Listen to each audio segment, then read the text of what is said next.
Hello everyone, I'm Daniel Uy, marketing professional here at Toyota. And bago natin simulan yung vlog natin dito sa 2021 Toyota Hilux Conquest 4x4 2.8 manual transmission. And by the way, kung ano yung makikita nyo mga specs, interior and exterior design nito, ay siya rin makikita natin sa automatic transmission. So yung pinagkaiba lang nila is yung transmission. So I would like to give you a tip kung paano makaka-discount ng malaki dito sa amin. Kung bibili kayo kaagad, we can give the sagad discount or sagad na down payment. Kasi agad-agad naman at mabilis naman kayo kausap. At magiging ganun din kami sa inyo. Give and take lang tayo. Naka-discount ka na, may release din ako. So ano pang inaantay natin? Simulan na natin ang vlog natin dito sa ating YouTube.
pa yung susi at pindutin pa, ang kailangan mo nilang tumapat ka dito, basta nasa yung susi click mo lang tong button na ito.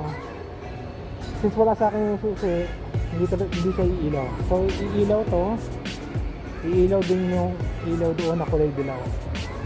So magkiklik, ang bukas na to. So common, ang mga nauna natin mga videos, ganyan din po. Parking sensor on and off pag medyo naiirita ka. Lever para sa ating gas gate, lever para sa ating hood, ating cup holder. Usog lang natin, medyo masikip.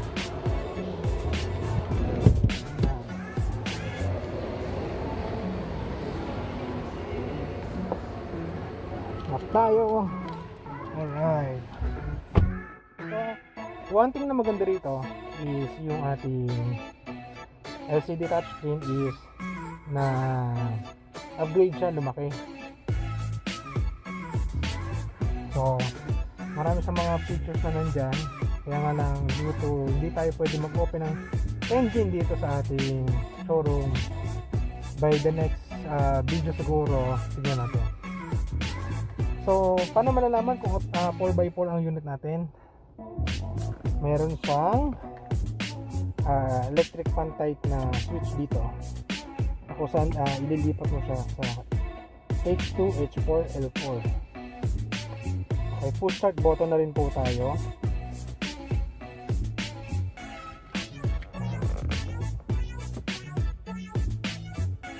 So, may mga controls tayo dito sa ating cellphone, no? Kung sasagutin mo yung tawag o ibababa mo, voice command, next, previews, volume up, volume down, lever sa ating ilaw, lever naman para sa ating windshield, hazard light, aircon controls, downhill assist control, intelligent manual transmission, USB outlet,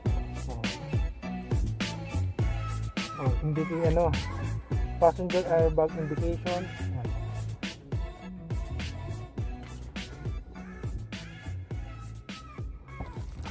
Yan. So, tignan lang natin yung ibang bukasan dito. Yan.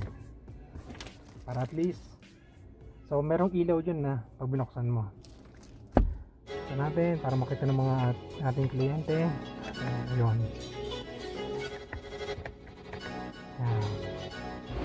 So, yan na lang.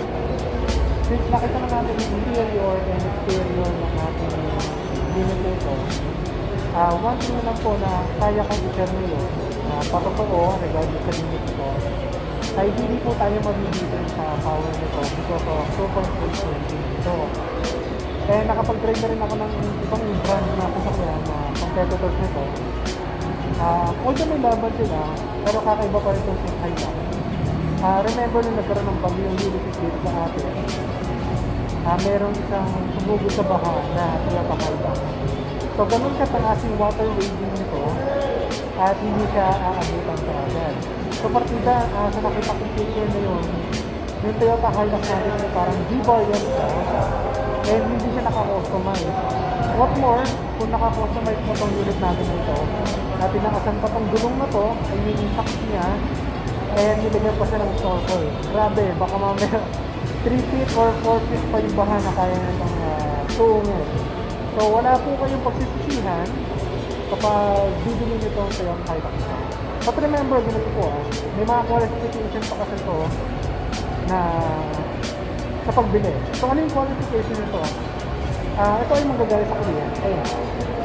Una, kung medyo sports type na person siya, pwede ito. Pangalawa, business minded. Ano pa ba yung pangatlo? So, mano na kayong research kung ano yung pangatlo. So, yun talaga. So, kung, again, ulitin ko, kung ikaw ay sports minded, pwede ito. Pangalawa, kung business man ka, or yung pangatlo, okay, ito nadagdag ka na. Kung bahain sa dagay namin sa Malabon. Pero sa part naman namin, hindi naman bahain. Ano, i-send specific barangay lang naman. So if you have inquiries regarding sa sasakyan na to, or meron kayong planong bilhin ng sasakyan dito sa Toyota, any model, you can contact me at 0917-4466-181. Please take note na Viber ready na rin po ito. And you can add me on my Facebook account, Daniel Uy. And don't forget to like and subscribe my YouTube channel, Toyota Pro. So, sana magkaroon pa tayo ng test drive and mapakita ko sa inyo yung ating performance nito, ng ating unit na ito. So, ano pa natin? Inquire na. So, see you on my next video. Bye!